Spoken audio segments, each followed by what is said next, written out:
All right. There we go. We'll see how long it records to the clock. Yeah. Okay. Go for it.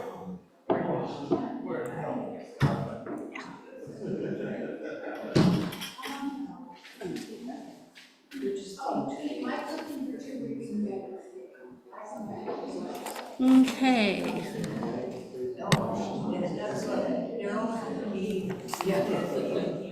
Good morning, everyone. I think we'll go ahead and get started. So this morning's forum is, as Pastor JT announced during the service, intended to share with you some portable spiritual practices that you can use during the summer months or any time when you're away from the congregation and perhaps want to do spend some spiritual time on your own. So I'm going to start out by talking about morning pages, which is, for me, both a journaling and a prayer practice. Pastor JT is going to talk about contemplative, imaginative prayer, and Phil is going to talk about the practice of praying the hours. Just a glimpse of what's going to happen over the next hour. I think each of our conversations will probably be 10 minutes or less, and we're hoping to leave you all with a good amount of time for talking circles where you can reflect on what you've heard here this morning and also just perhaps share some of your own practices. I know, part of our motivation for putting this together is so that we can all learn a little more from all of you about your own personal portable practices. So, to start off with, morning pages. I've called this morning pages morning magic because for me, the whole experience of working with morning pages has been somewhat magical. Okay, is it gonna let me? Yes, it is. So first of all, what are morning pages? Have any of you heard of morning pages before? Phil has, okay. Oh, me, okay. So morning pages, my first encounter with them was in January this year when I started a 13-week program over at the Center for Spiritual Living in Tacoma. It was an Artist's Way program. Just briefly going to show you the book. And the Artist's Way is, again, it's a program based on Julia Cameron's book. I'm not going to talk a lot about Artist's Way today. I'm going to focus on the morning pages practice. But just very briefly, Artist's Way is, it's a program, it's a spiritual program for creative recovery. And you might ask, what is creative recovery? If you think your inner artist, your inner child artist has maybe gone missing and you're looking for some inspiration, an Artist's Way program is a great way to get it. And the morning pages practice is one of the foundational aspects. It's one of the two things that you need to commit to doing if you're going to do an Artist's Way program. So for morning pages to work as it's intended, you need to write the morning pages every morning. As the name might imply, you do it first thing.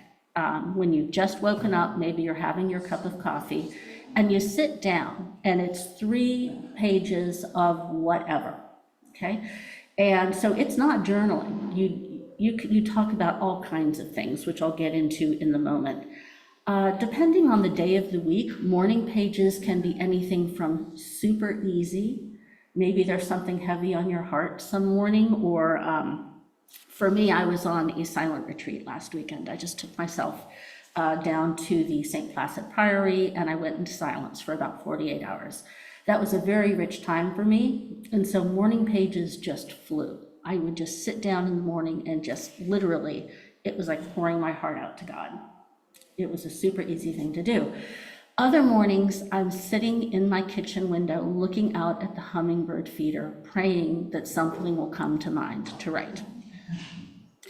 Okay, so it's a super interesting practice. Julia Cameron says, and she talks a bit about morning pages in this book if you want to take a look later. She says that ground truth usually happens around page 1.5. Personally, for me, it's usually somewhere on page 3. There's a whole lot of whatever, and then suddenly I get to what it is I need to be saying, okay? So, a little more about how you might practice morning pages if you were to do it. Okay, so what am I going to write about? As I said a moment ago, talk to God. I think that is sometimes one of the easiest things. What is most on your heart this morning? Go with it. You can also talk about dreams. I've written or put a picture up here of a man lying down snoozing. So dreams can play out a couple of ways. They can be the dreams that you have at night. Writing out your dreams is actually a very powerful way to remember your dreams if you're interested in doing that. You actually develop a capacity to remember dreams better by just writing about them. You can write about your frustrations. You can write about the fact that you don't know what you're doing. That was a big subject for me this morning. I'm in the middle of a huge project, and so a lot of what I'm saying is, please God, get me and the group of people that I'm trying to lead through this project, because it's really important. Okay, so you just literally write about anything, and it is supposed to be stream of consciousness. All right, so why would you want to do this? I mean, 3 pages every morning, that's a little, that's a lot. It basically says you're going to get up at some hour of the morning before you know business is going to overtake you. So it's a bit of a commitment. So for me, it's been a centering practice. I've observed that I am significantly more productive during my days now than I was in January. My mood and my sense of well-being is improved. I generally feel very uplifted when I finish writing out 3 pages. Morning pages forced me to get honest with myself. After a certain period of time, the advice from Julia Cameron is don't read them while you're writing them. So you want to have maybe at least a month to 6 weeks of morning pages before you go back to read them. You want to know what's on your mind? 6 weeks of morning pages will tell you exactly where you are if you've done them faithfully. And I can tell you the week that in Artist's Way we had to reread, I had to reread like a notebook and a half of morning pages.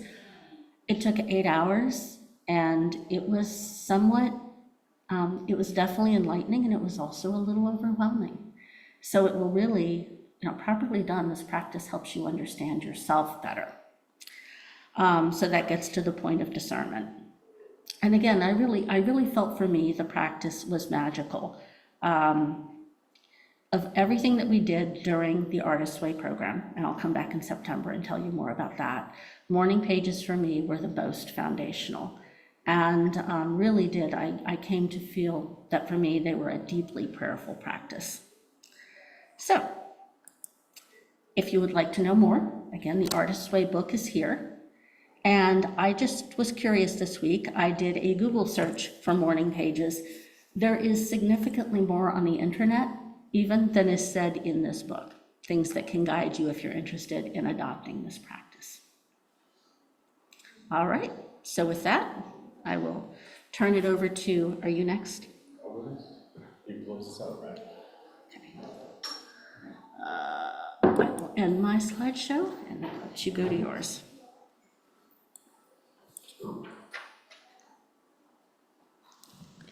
I think you're right there.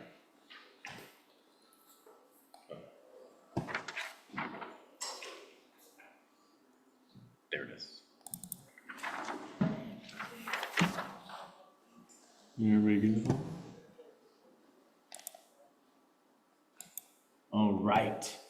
So I'm going to talk about contemplative prayer, but specifically Ignatian contemplation, because there's a variety of contemplative practices, but Ignatius has his own kind of specific way about going, and it's often referred to as imaginative prayer.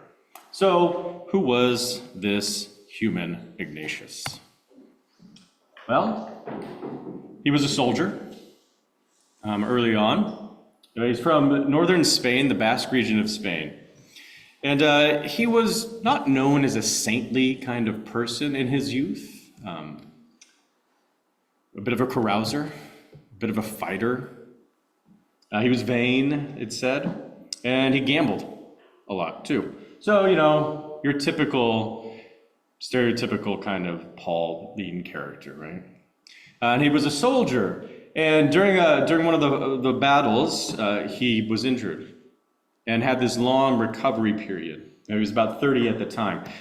And he loved to read books. He loved to read like action adventure kind of books. And so when he was in his recovery, the only book that they had access to in the castle was like the life and times of Jesus. It wasn't the Bible, right? But it was like the life and times of Jesus and other saintly figures. And so he just read that and reread it during his convalescence. And through that kind of had a transformative experience. And so much so that he ended up becoming a monk. And actually, Ignatius is the founder of the Jesuit Society. And so he founded the Jesuits.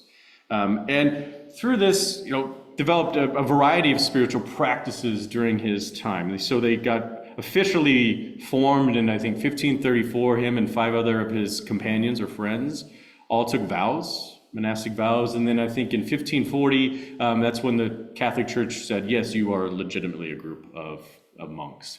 But just an interesting note, he would have been contemporary with Luther. Like he lived at the same time as Luther. I don't know if he wrote against Luther or anything like that, but maybe. So, contemplative prayer means using your imagination, which we don't always think about. And so you want to engage that part of your brain, and Ignatius would say that this prayer, it's powered not just by our own imagination, but by the Holy Spirit working through our imagination. And so how it works is that you have to root this in the sacred texts. And so you would read a story, and the Holy Spirit would help kind of inspire you. Literally breathes into you, into your imaginations, in a way in which it seeks to draw you closer to God. All prayer is like conversation with God. And so this is a particular way to imagine that conversation with God. And so how do you go about it? Well, one, there's a lot of words on this page. Don't be overwhelmed by it. It's actually a pretty simple process. And so essentially you do this. You choose a passage of Scripture. Now, Ignatius did say that this is best set for the Gospels. And so a lot of it was focusing on stories from the Gospels. And so you would pick a Scripture passage. And then you just kind of set the tone, your mood with a word of prayer. And then you would read the passage. You would imagine the scene. And then you kind of put yourself into it. You put yourself into the story. Who are you in the story? Where do you see it happening? And this is multi-sensory. So as you're reading it, you're imagining what did it smell like? What did things feel like? What did you hear, like the noises around you? And then after that, you kind of pull yourself back out and kind of reflect on what that journey was like. So, for instance, let's just practice it. I'm going to read a passage to you. And you would do this multiple times. You would read it, think about it, read it, think about it. So, the way that I like to do it is when you find a quiet space, and you can't read with your eyes closed, but you all can have your eyes closed, right? Because I feel like when we close our eyes, we tend to have more freedom in our imagination. So, just practice this with me, all right? We've prayed, and now we're going to immerse ourselves in this story. This is from Luke's Gospel, one of my favorite stories. Soon afterwards, Jesus, he went to a town called Nain, and his disciples and a large crowd went with him. As he approached the gate of the town, a man who died was being carried out. He was his mother's only son, and she was a widow. And with her was a large crowd from the town. When the Lord saw her, he had compassion for her and said to her, "Do not weep." Then he came forward and touched the bier, and the bearer stood still, and he said, "Young man, I say to you, rise."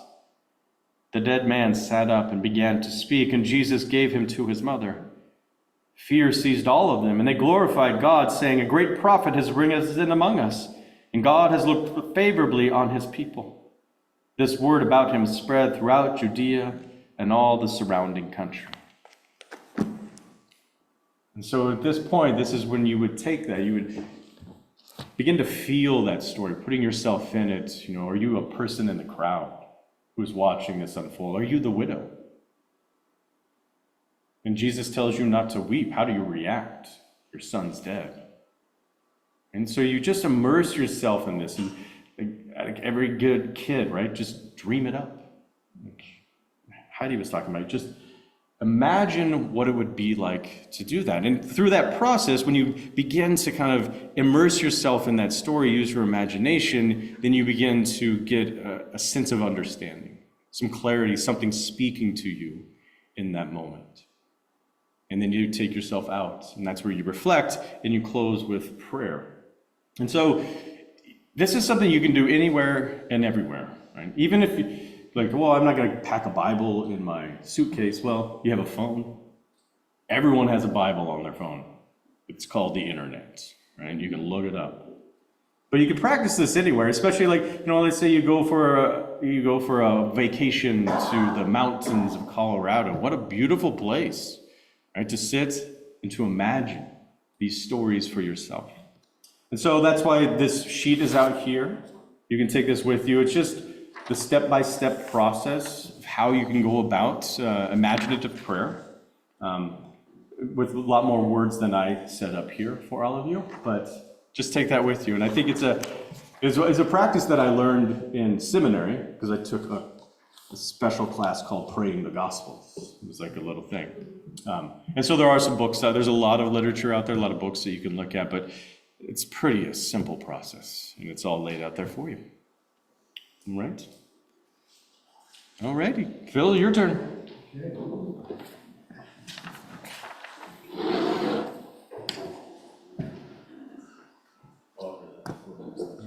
I'm just going to close that.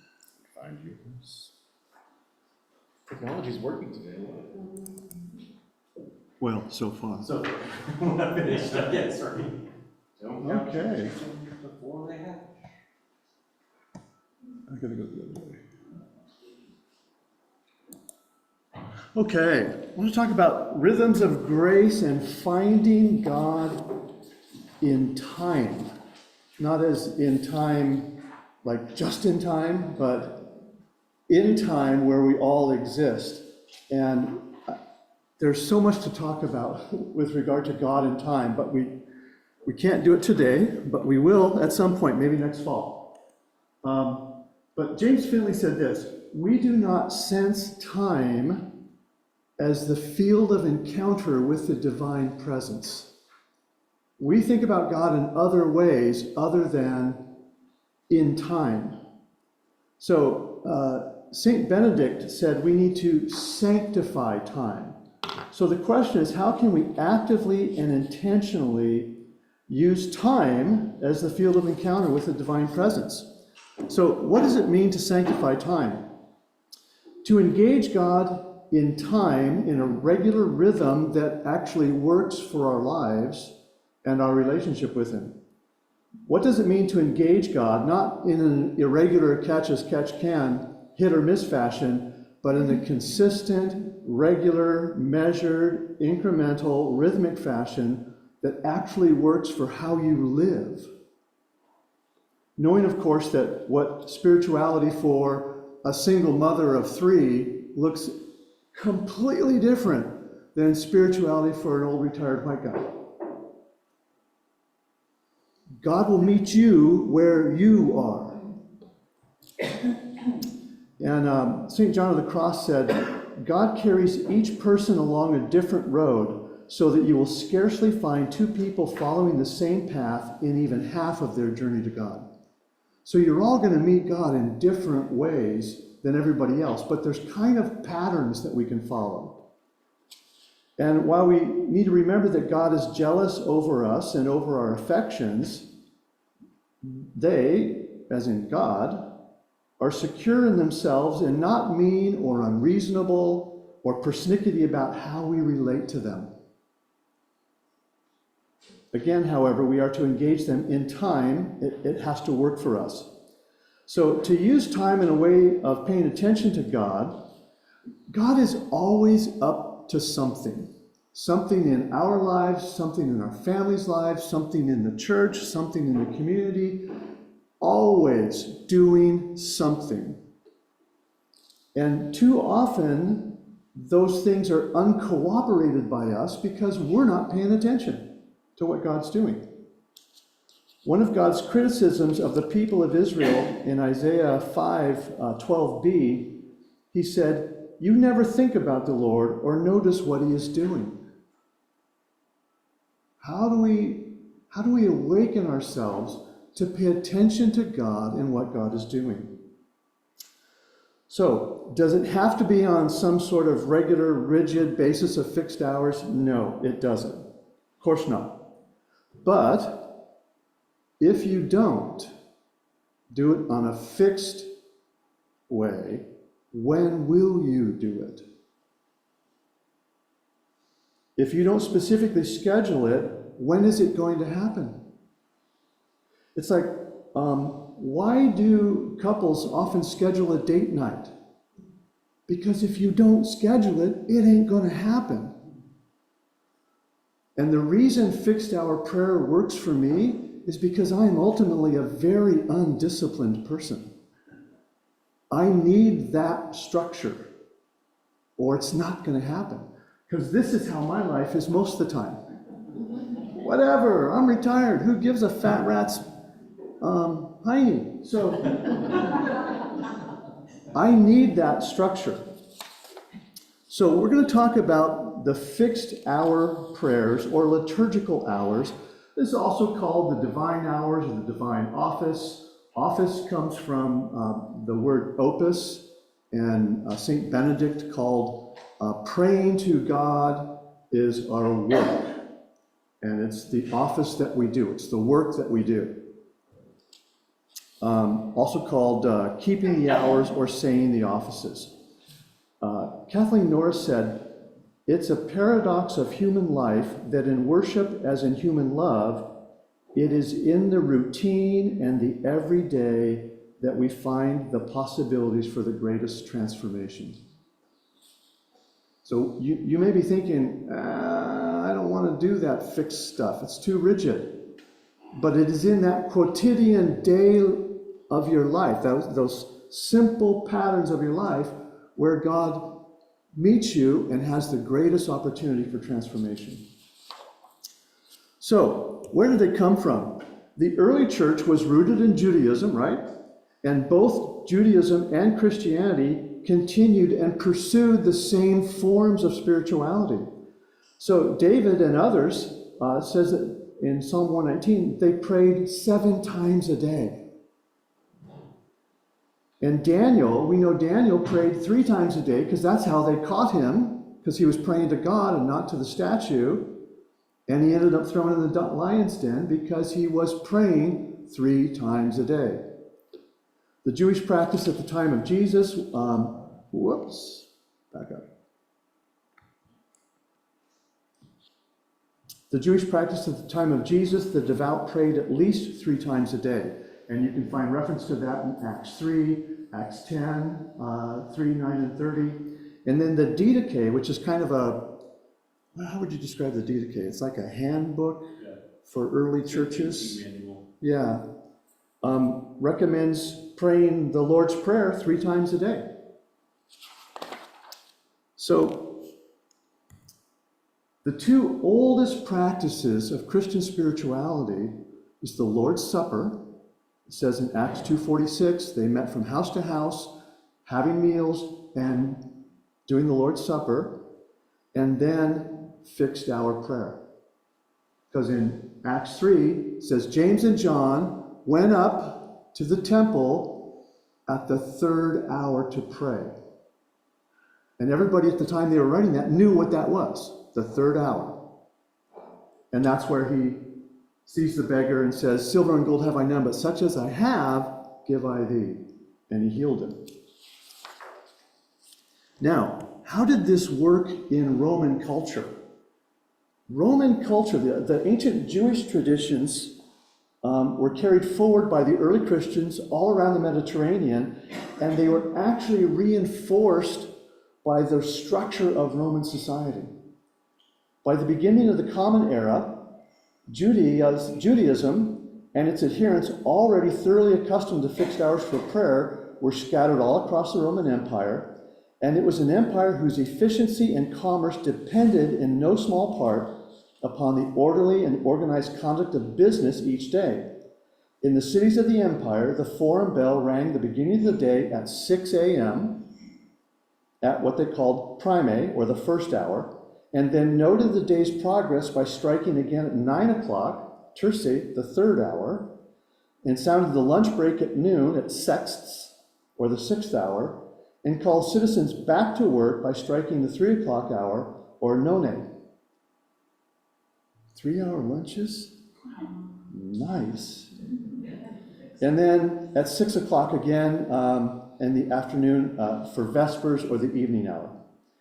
Every part of daily life in the Roman culture eventually came to some greater or lesser extent to be ordered by the ringing of the forum bells, including then Jewish prayer and by natural extension, Christian prayer as well.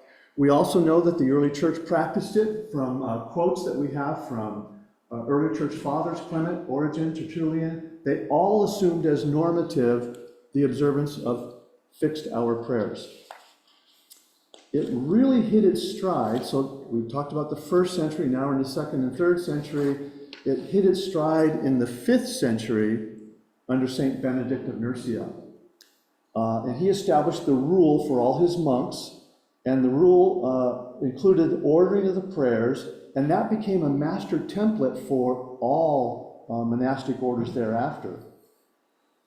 So rather than the Roman pattern of 5 bells, he and other monastic leaders expanded it to 5 to 8 times a day.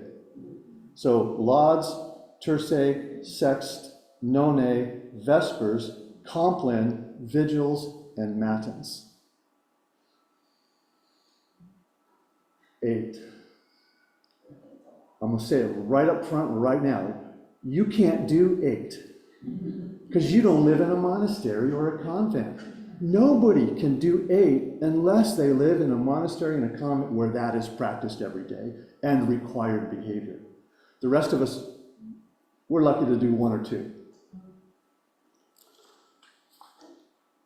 So Benedict made the famous quote, ore est labore, labore est ore, which is to pray is to work and to work is to pray.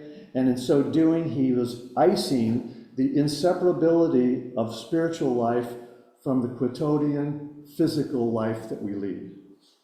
But wasn't the emphasis through much of our going and liking even to now, which that wasn't as much, but it was when you wake up, Yeah, before and after breakfast, yeah, before and after lunch, before and after supper. yeah, there it is. So just what he said, pre-dawn prayers, matins, waking up prayers, I lauds, remember writing that down. giving thanks prayers in the mid-morning at 9 a.m., noonday prayer, commitment, mid-afternoon prayer, none, evening prayer, stillness, or vespers, the going to sleep prayer of trust, compline, and the night prayer, vigils.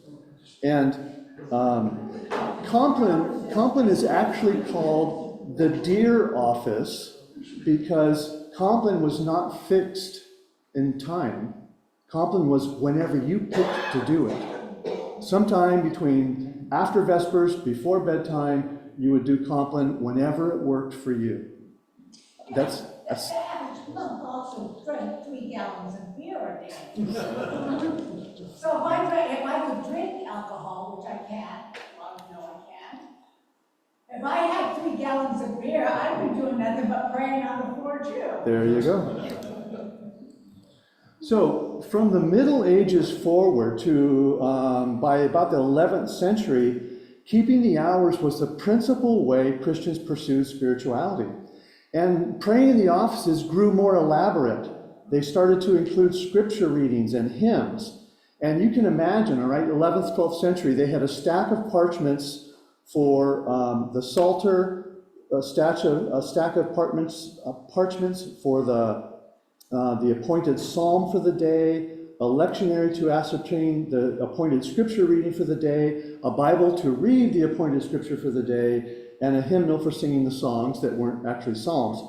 And it got to be such a hassle that they created what are called breviarium, which means in Latin, list.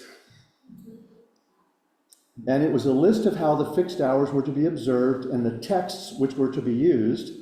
So by the 12th century, these manuals of prayer were well developed all across Christendom. In one of the first acts of Protestant defiance in the Reformation, the Anglican Church said, we're going to create a new prayer book. We're not going to use that Catholic prayer book anymore. So they created the Book of Common Prayer. And it only required observances of the morning prayer and evening prayer. That's it. And it wasn't until, late 70s, early 80s, that they added a third hour of prayer into the mix. So over time, there's been a tremendous growth in prayer books. Just Google it or search them on Amazon. It's incredible how many there are. The Book of Common Prayer for Protestants and the Divine Hours for Catholics are two that address the broadest audiences. And what they do is provide a set of prayers, a set of Bible readings, a set of reflections, songs or hymns, and other texts to guide the user through that set of spiritual activities or prayers, leading them into God's presence and engagement with God. And through the use of different times and different prayers, the commonalities are regular, fixed times of engaging God and the spiritual practices. Now, most Protestants, if they do it, they've reduced it to 4. The morning office, sometime between 6 and 9. The midday office, sometime between 11 and 2. Vespers, sometime between 5 and 8. And the night office, Compline, to be observed before retiring. And I'll show you one of these books. They only have the 4. So, how do we start to do this? Don't look at all 8 hours and think, I got to do all 8. No, I don't know anybody who does all 8. Nobody. It's just too hard. You can't do it. Personally, I ain't waking up at 1 a.m. to do vigils, or at 3 a.m. to do matins. Even if I have insomnia, I rarely get up to pray. And the prayers that are offered at fixed hours can be spontaneous or liturgical. I have a friend whose little girl came home from the first day of kindergarten and said, well, that was a waste of a day. I didn't learn anything. As with any spiritual discipline, realizing benefit takes time and repetition. You don't try it once and say, it didn't work for me. Give up on it. A fair trial may mean a week, a month, or a year. And again, going back to Kathleen Norris's quote, it's a paradox of human life that in worship as in human love, it is the routine and everyday that we find the possibilities for the greatest transformation. So, if you do this for a month, you will notice a difference in your spirit. You will be calmer. You will be more peaceful. You'll be more inclined to trust God. You will find a growing detachment from the compulsiveness toward work. You'll begin to see the integrating of both being and doing in your life. You'll be developing the ability to hear a word from God in the midst of your daily activities, and you will be joining the timeless prayer rhythms of the church throughout the ages. When Paul said pray without ceasing, he wasn't telling individuals to pray without ceasing. He was telling the church to pray without ceasing. So when they're doing lauds in Italy, we're doing vigil in the US. It's 12 hours later, right? But every time zone, a new prayer is beginning all around the globe. So the church is praying without ceasing. So, some resources. The Divine Hours is actually what I found to be the most useful and the best. It's a 3-volume set, spring, summer, and fall and winter. And it includes, in the handout, you'll see the pattern for today. It includes the greeting, the calling, the Bible verses, etc. And I just sit down quietly and pray through it. Takes maybe 15 minutes. The other one I like, if you're going to do it at night, like if you're insomnia, I should have done this last night, I didn't. But I was awake till like 2:30. Couldn't sleep. My wife gave me chocolate about 7 o'clock. She force-fed you down your throat. If you're going to travel, this is the one I travel with. It's 1 week's worth of the Divine Hours. So it's a condensation of everything that's in there is in here.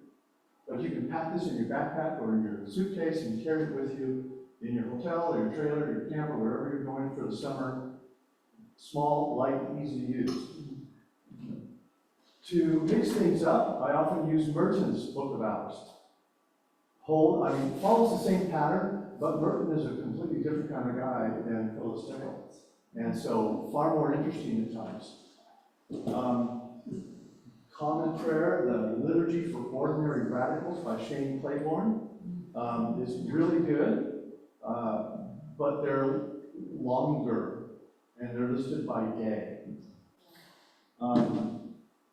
Both the New Zealand prayer book and the Book of Common Prayer I find difficult to use because you have to kind of bounce around in them to find things. But most Christians in the world are using one of these too.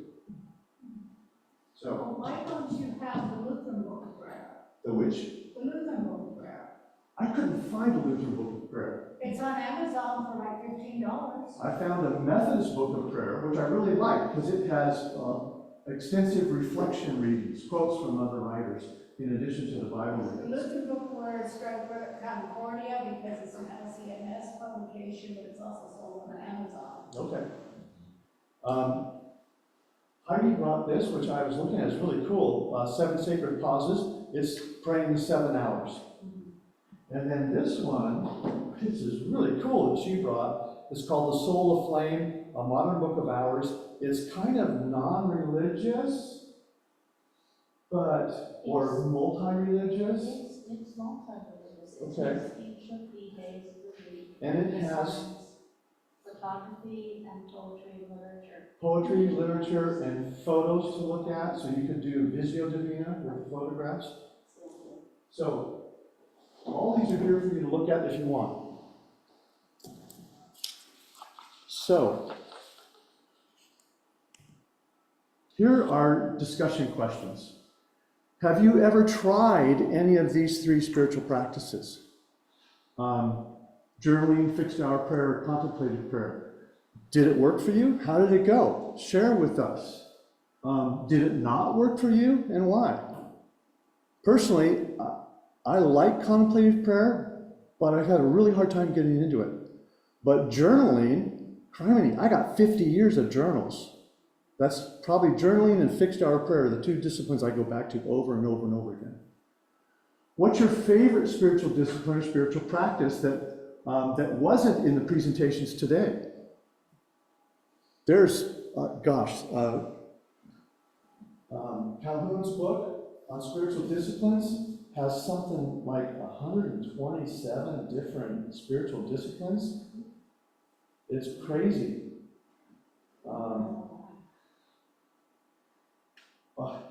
Lots and lots. You can look at that if you want. That's the new edition. There's a bunch of stuff in here that's not in the original edition, so if you buy one, get the updated edition.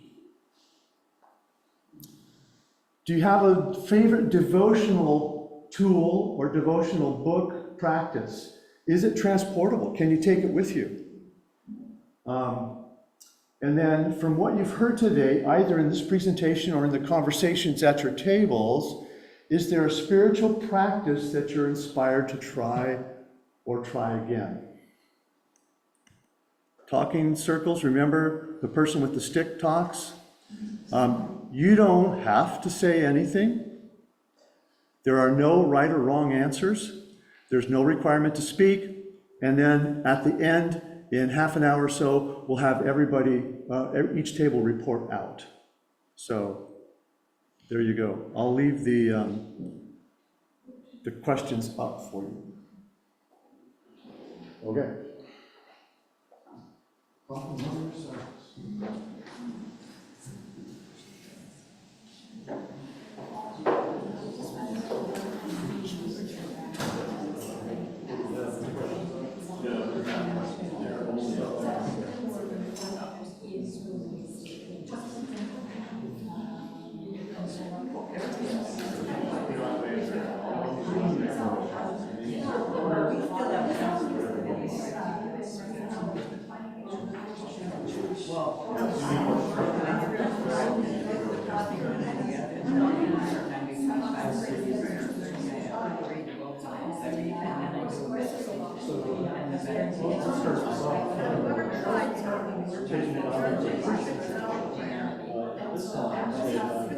Very structured prayers a day, with the residents, which is going down the city and part of the tradition is that you're very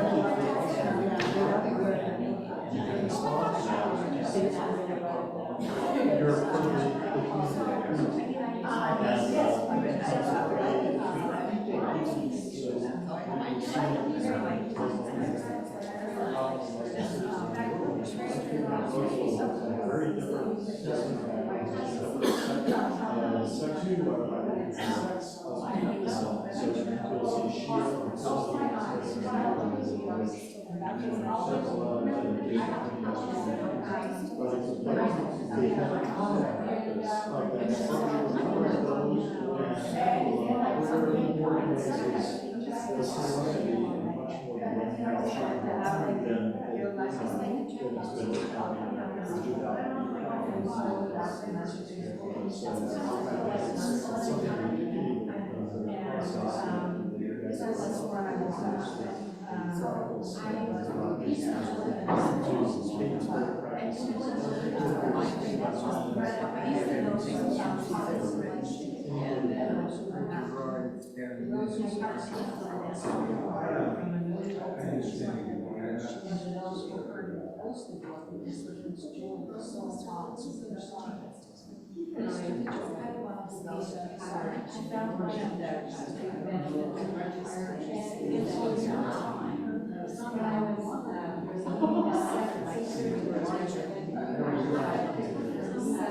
first question.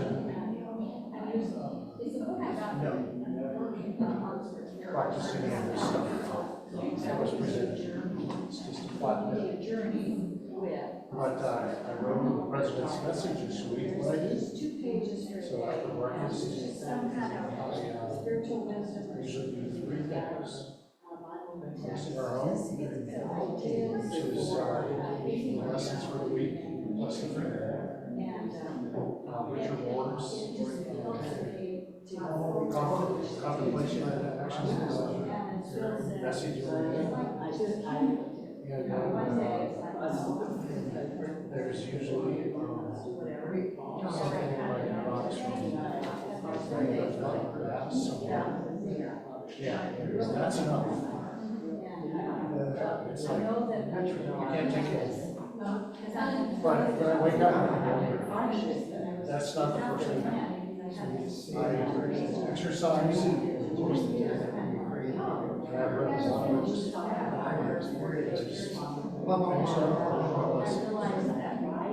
Come on, slow down, please.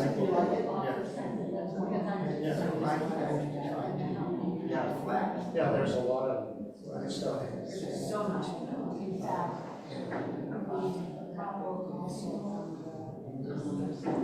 I started journaling, but it was mainly when I was still working on trips, so I would remember one but I did it until I saw. And then since I retired, so I haven't done that, but I do journal about it this day. And that's just how I'm feeling, what's going on with my life, what can I do better, how I should have done this, I need to do this. So I try to reflect on that and see how my daily routine can be better. So I can accomplish and feel productive. And I think for devotionals, I just want to one church.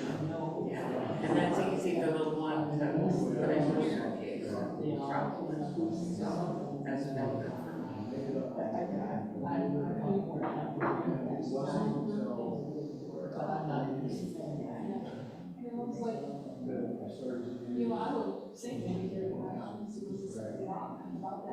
Just share that.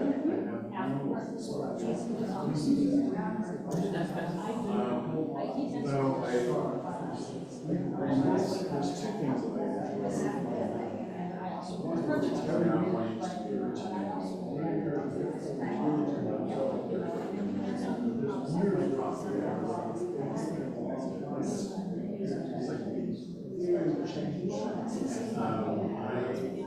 grounding like that. And it's I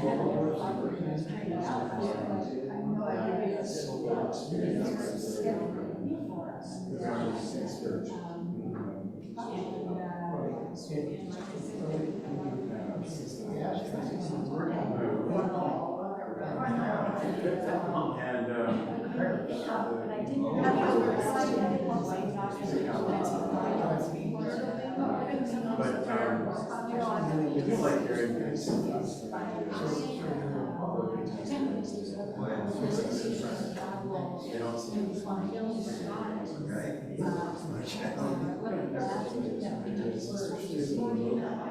Worker not being here.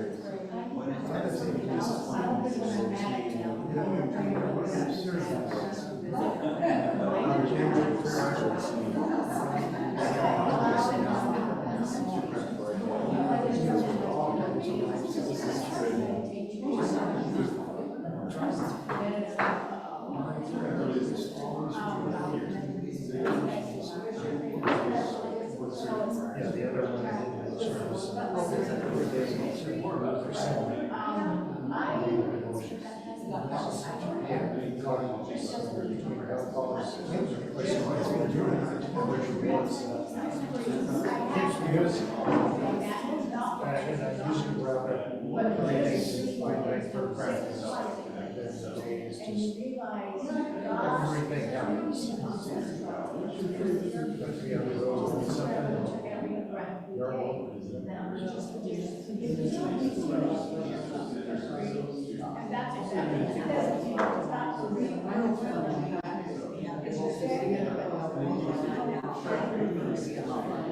I have a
Yeah, Richard Ward.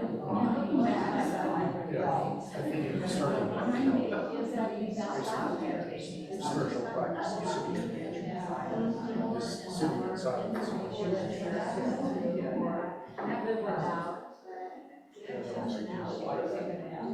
Looking at nature.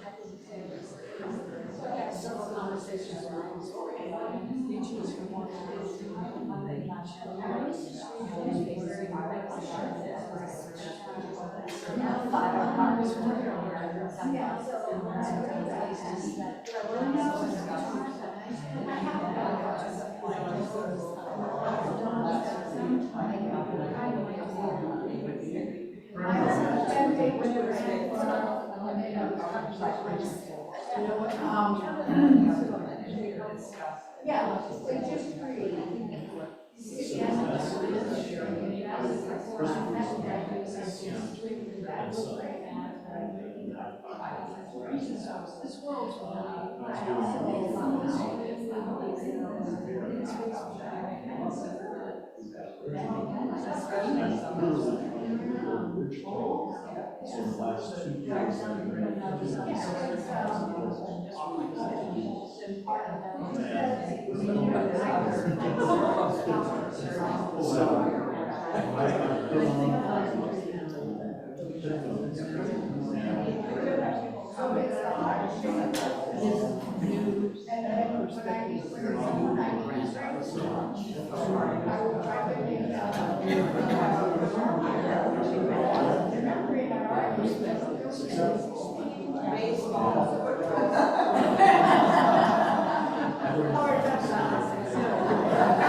and it's so quiet and calm.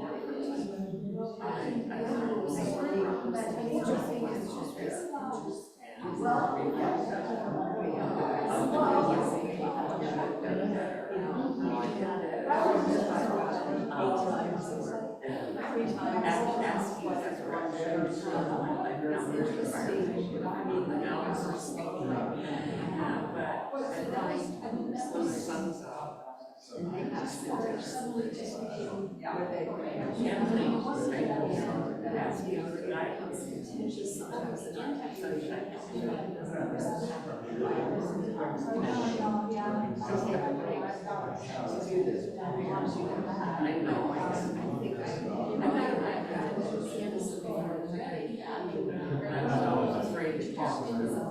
Except I can't do it.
Unless there's some poet that flexible. I don't know.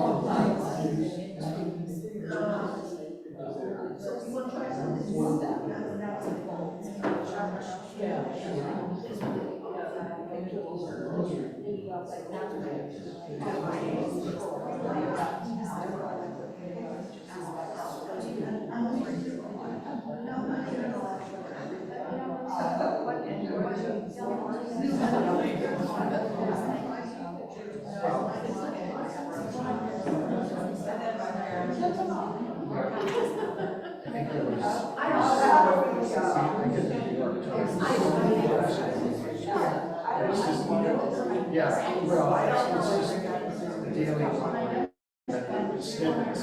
If you subscribe, you can do that. But I think it was, they were talking about. I couldn't look them up. I was like, to see almost different sections. It was like, I guess I could do this thing.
So that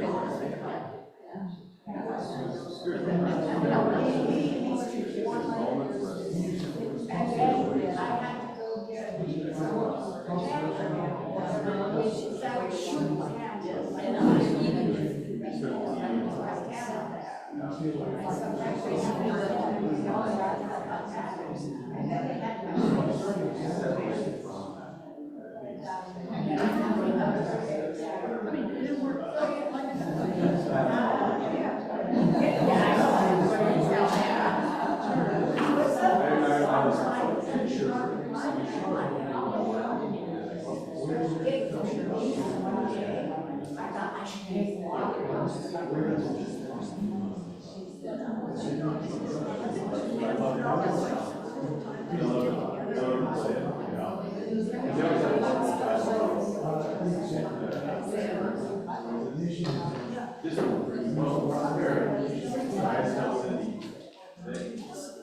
Okay, ladies and gentlemen.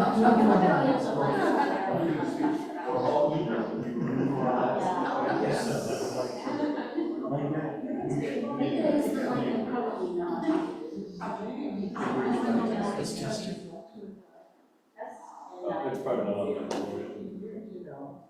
Okay. Tess?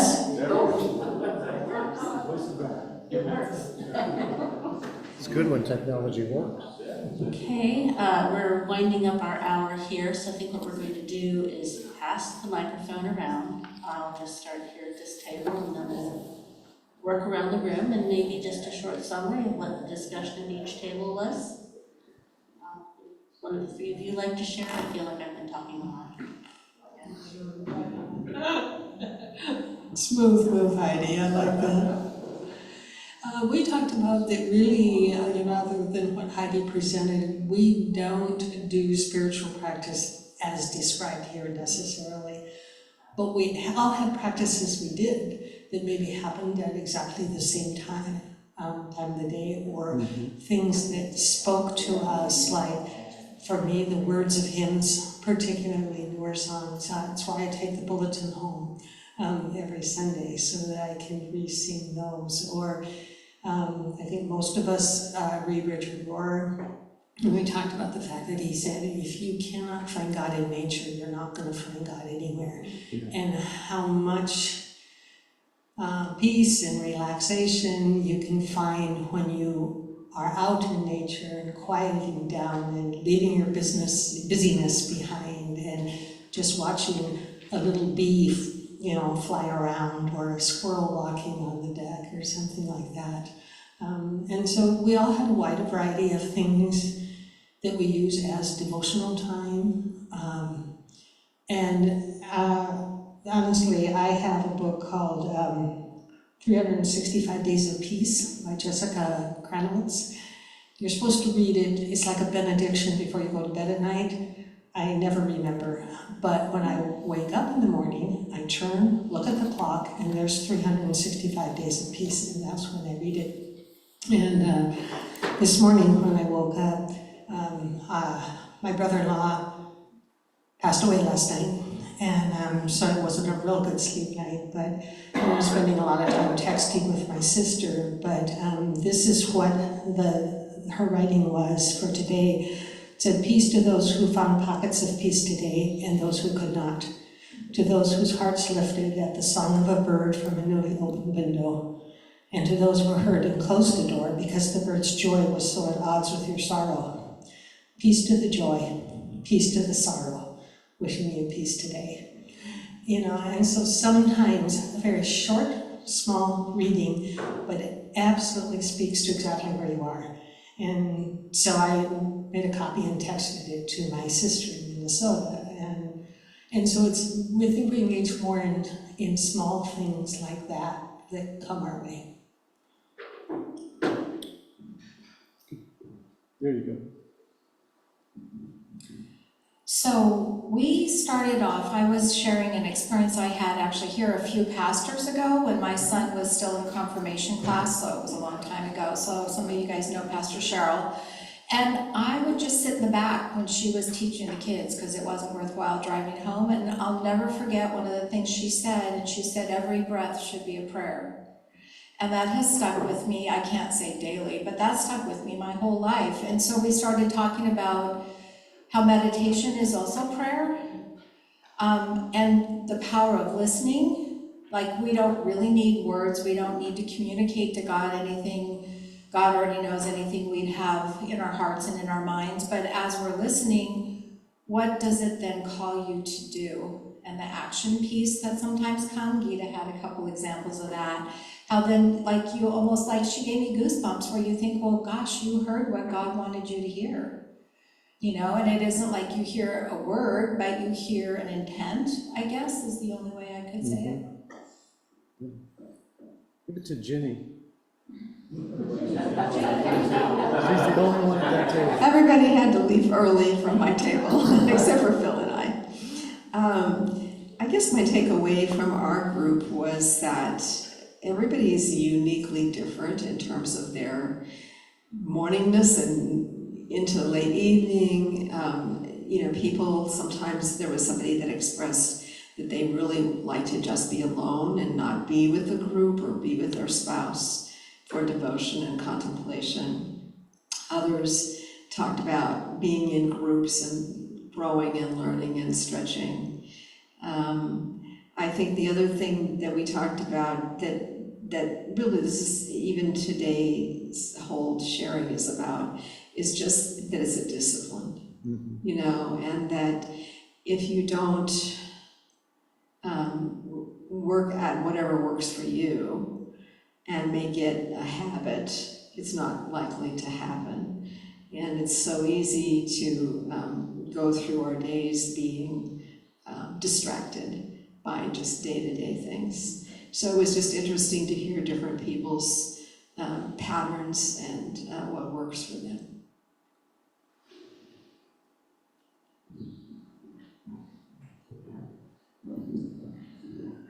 We talked about journaling, and no one's here, no one at our table is disciplined enough to journal, so we didn't talk about that much. But again, what Linda said is there's a movement called the Just Breathe movement. It says just breathe, and it usually has a dandelion on it. Have you seen those shirts? Yes, you have. I wear them to yoga. Excuse me. So the Just Breathe movement is when God created us, He created us by breathing breath. And so all the breath that we breathe is actually God breathing, and we're breathing God in every time we breathe. And so if we can just breathe and knowing that we're breathing in God's love, God's peace, God's gifts, and God's forgiveness, that's a form of prayer too, where we're understanding that everything we have that's peace, love, understanding, kindness comes from God.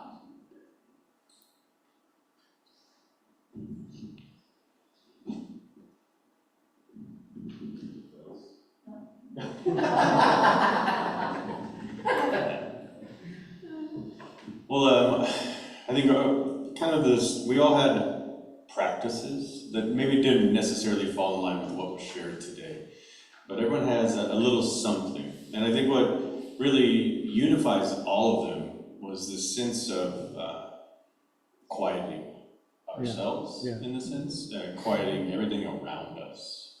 And so whatever that practice was, a word that was often used is the sense of centering and grounding. So whatever that practice was, whether it was just looking out the window at the water, right? And in that moment, that maybe words weren't spoken, but something was felt and experienced. Yeah, I think the main piece was that sense of there's a lot of distraction, a lot of noise around us, and having this intentional, you have to be intentional about a moment to just let all of that be and just be present in that particular moment and place for yourself is really important. So I think the reality too is that everything can be a spiritual practice. Yeah. Right? That there is, even though there's 127 of them, yours might not be in that book, and that's okay. And it's okay. And it's okay, yes, exactly. Yeah. I forgot to mention that I also keep a prayer bowl on my mantle. And when there's someone I have to pray, and right now in my life there's a whole bunch of them, I'll put it in the prayer bowl, and that reminds me who I need to pray for. Sure, that's a good reminder. Okay, for forum, we have one more, which will be a review, year-end review, that will give the forum committee your input for where to go next fall. Okay, thank you very much. Thanks, everyone. Have you ever heard of the movie?